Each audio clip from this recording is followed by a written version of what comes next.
Thank you so much for letting us into your homes during these extraordinary times. We are grateful. The Beat with Jason Johnson in for Ari Melber starts right now. Hi, Jason. Hi, Nicole. Thanks so much, and welcome to The Beat. I'm Jason Johnson, in for Ari Melber. Lots of news to get to tonight. Now, I want you guys to know, my blazer right now is an homage to Squid Game and the Biden agenda. We'll be talking about that later on in the show. But we start with breaking news. Trump's secret evidence is going to the MAGA riot investigators. NBC breaking the story, reporting Biden is declining Trump's request to withhold White House records from the January 6th committee. NBC News obtained a letter from the White House to the National Archives saying, quote, an assertion of executive privilege is not in the best interest of the United States. Trump is now formally exerting executive privilege over the documents. Biden is expected to reject it, setting up what could be a legal showdown. Trump could sue Biden or Congress or both and try and keep those records hidden. But remember, Trump and his allies tried to bury this probe, and the question is, why? Why are they hiding from fact-finding if they didn't do anything wrong? After Trump reportedly told aides to defy January 6th committee subpoenas, it appears one loyalist is listening. Steve Bannon telling Congress he won't comply with their requests. His lawyer writing, quote, we must accept Trump's direction and honor his invocation of executive privilege. Committee responding, they will swiftly consider advancing a criminal contempt of Congress referral. Bannon calling the committee a, quote, charade today. The Democrats are absolutely freaked out about Donald Trump's rise and Donald Trump running in 2024. And this is the complete charade that's in 6th January committee. This is exactly what they're trying to do. They're trying to basically bring charges against President Trump to stop his sweeping victory that's going to come. He lost the popular vote twice. I don't know where the sweeping victories are. Two former Trump aides, Mark Meadows and Kash Patel, are cooperating. It is unclear how or if Dan Schiavo has replied. Scavino, sorry. The committee is charging forward, issuing new subpoenas to the organizers of the Stop the Steal rally. Joining me now is NYU law professor Melissa Murray and Democratic strategist Juanita Tolliver. Thank you so much for joining us tonight on The Beat. Melissa, I'll start with this. I'm fascinated. I'm not a lawyer. I don't even play one on TV. I'm fascinated by this idea that Donald Trump can sue Joe Biden and Congress to prevent them from getting access to documents about things he did as president. Am I missing something here? You would think that anybody would have access to that information. Well, you would think that anyone would have access to that information. But again, because it occurred while he was president, it remains part of the office of the presidency. And those documents have been sent to the National Archives. Therefore, it fell to the White House counsel, Dana Remus, and the Biden administration to determine whether or not the Biden administration would invoke executive privilege as to those documents coming from the presidency itself. So this is, I think, not about Trump or Biden per se, but the whole question of the office of the presidency. And generally, in thinking about that office, it's likely that someone in the president's position would want to secure executive privilege because it would be important down the road for his own administration. But as Ms. Remus noted in her letter to the archivist, the situation on January 6th was so unusual, so unorthodox and unprecedented that the Biden administration did not feel it was necessary to invoke executive privilege as to those documents, although they reserve the right to do so on a case-by-case basis in the future. So, Juanita, this is the other thing that sort of strikes me here.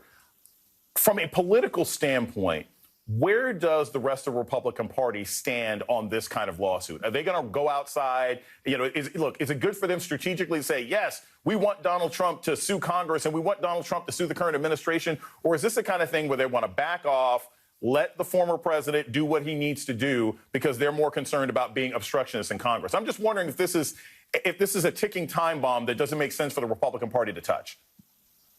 It absolutely doesn't make sense for the Republican Party to touch, and we've seen that in their behavior leading up to this moment with the Select Committee. Remember, the Republican GOP in the House helped to negotiate the terms of a commission, which they then undercut and whipped votes against. So the GOP is working overtime to not even get to this point. And as they failed that effort, now absolutely you can expect radio silence from the GOP on this and as they step back and let Trump do his worst. Of course, they don't want any of his energy directed at them in Congress. And so they're going to wait to see what Trump does, and they're going to wait to see what the courts decide. So fully expect the GOP to be silent until there's a court ruling here that they can say, well, the court said, so now I guess this has to move forward, because they want no part of it. And again, they work to obstruct not only every other legislative activity in Congress, but also this investigation. So that could also point to them being implicated in some of these call logs or visitor logs or social media DMs that we know were included in this request for information from the archives. So hands off for the GOP at this point.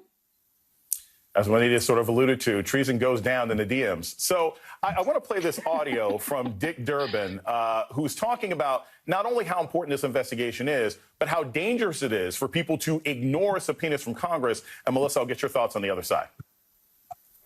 I would suggest modestly follow the law instead of the ravings of this former president. He doesn't have the power to pardon you anymore, and probably, I hope, never will again. So, Melissa, that's the thing. He's saying very clearly, I know you guys thought that he was your patron before, but he's no longer in power. So if you don't show up for a subpoena, what are some of the consequences that some of these individuals could face if they decide, hey, I'm just not going to listen to Congress, I'm going to do what I want? And basically, Dick Durbin is asking, is this your king? And hopefully the answer is no, but there are serious consequences here. They've already indicated that they would likely refer this to a criminal referral, which would mean that they could be held in criminal contempt of Congress. That, of course, would mean a referral to the Department of Justice for criminal charges going forward. But again, it all reflects how far we have come from the accepted norms from these sort of things over the course of the 4 years of the Trump administration. Typically, when Congress issued subpoenas, there would be a kind of negotiation between the different branches, between the members of those branches about how much would be forthcoming, what the scope of the subpoena and the subpoena testimony would be. But because the Trump administration so frequently stonewalled Congress, we actually got to the point where there was no negotiation. Everything became a legal battle, and we're at the kind of stalemate where we are now, where we're actually thinking about holding people in contempt of Congress simply because we can't reach some kind of negotiated compromise. And Juanita, this is the part about this that I say we always have to put in sort of layman's terms. Professor Murray has laid this out perfectly. There's legal consequences. You're not supposed to ignore Congress. You can come back into that. But your average person in America right now is screaming. They're throwing chewing gum and popcorn at the screen. They're like, why can't any of these people just be dragged in? Why haven't we held more people accountable?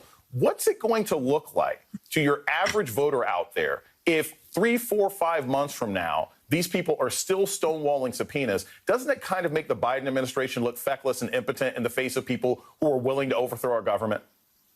Not only the Biden administration, but the very people whose lives were put at risk during that attack, right? This is the third time that Democrats would have led efforts to hold Trump and his cronies accountable for their efforts to undermine our government, undermine our democracy, and overturn an election. So this is, if Democrats are 0 for 3 going into the midterms, your pitch to voters can't be, well, we tried, right? Like, you have to deliver results, just like every other thing that happens in Congress. Voters don't care unless you deliver results that they can feel the impact of, and nothing would feel better than making sure that our elections can't be overturned in the future. So delivering on this mandate is definitely something that it sounds like Chairman Thompson is not taking for granted, as Melissa pointed out, is considering criminal contempt or civil contempt as punishment for people who try to circumvent these subpoenas. So it sounds like he's using every tool available to him on the Select Committee to compel these witnesses to participate and cooperate.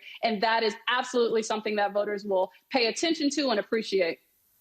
We would hope so. Professor Melissa Murray, thank you so much for joining us to start off on The Beat. Juanita, please stay with me.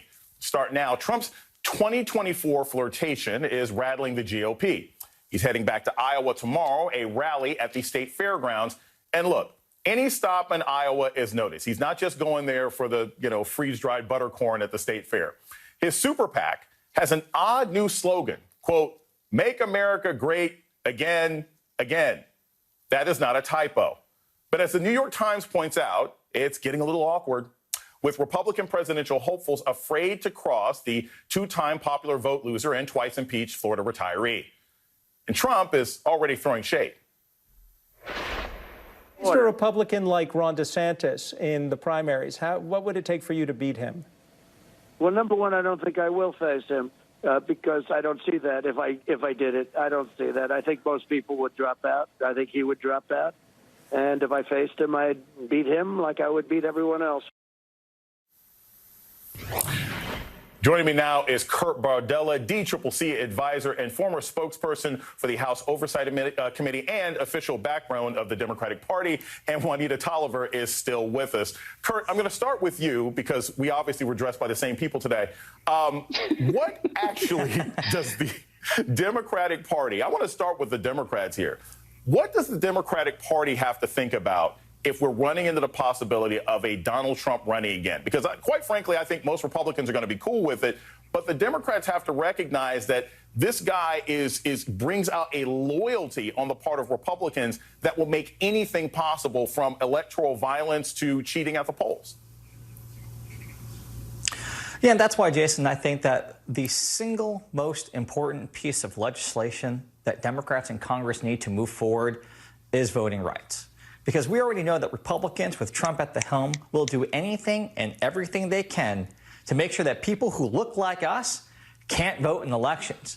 Because they know that when the playing field is actually equal and we all can show up and vote and participate in the democratic process, they lose. They lost in the 2018 midterms. They lost in the 2020 presidential election. They lost in the special senatorial elections in Georgia in January. They lose time and again. And so the idea that for the Republicans, betting on failure, doubling, tripling down on failure is the way to go. It just shows how morally bankrupt and how lost in the abyss they are to the point of no return.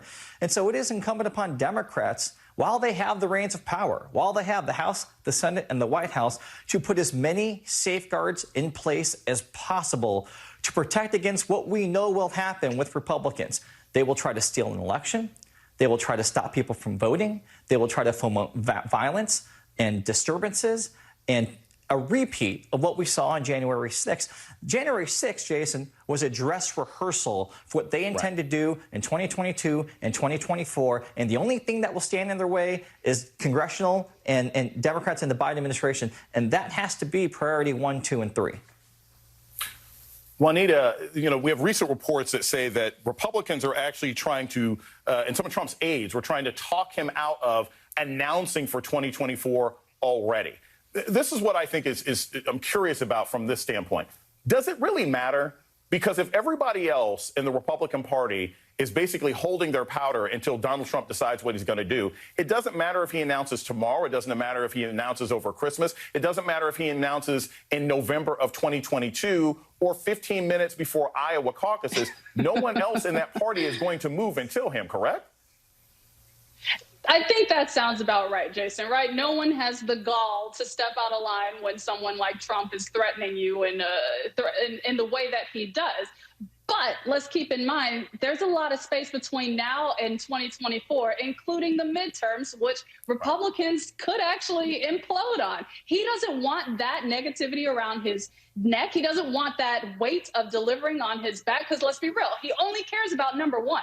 He doesn't care about anybody else in his party. And so that's something that I think is front and center in his aides' mind, as well as now Trump's. But keep in mind, when he's going to Iowa, he's still rallying up that same loyal base that you mentioned, Jason, that he knows is going to keep funding his PAC with a stupid slogan, that he knows is going to keep uplifting all of his words and his statements and his policies, even though he's not on social media. And so he's just keeping them going and keeping the mood percolating for the next 3 years. So he's going to Iowa this weekend. We can expect to see him in other key states over the next 3 years, sadly. Kurt, I want to take this back to Washington, D.C. There's a report out now talking about the fact that Donald Trump lost $70 million on his Trump hotels, but was still getting tons of money from foreign governments and foreign businesses that were dumping money into it. We've all known that the former president is corrupt. We've all known that the former president hasn't necessarily been held accountable in the way that he should. Do you think that is the kind of thing that Democrats would need to use to head off a return of Trumpism? Is the argument, hey, look, guys, he screwed up COVID and he's corrupt? Or is the argument that he is a return to a sort of internecine battle in Washington, D.C. that gets nothing done? Which is the better way, corruption or incompetence? See, I think it's actually both, because really what we've seen from Trump is corrupt incompetence time and time again. But I think that, again, for Democrats, the messaging here needs to be a lot more simpler and a lot more relatable to the American people. Here's what's actually going on.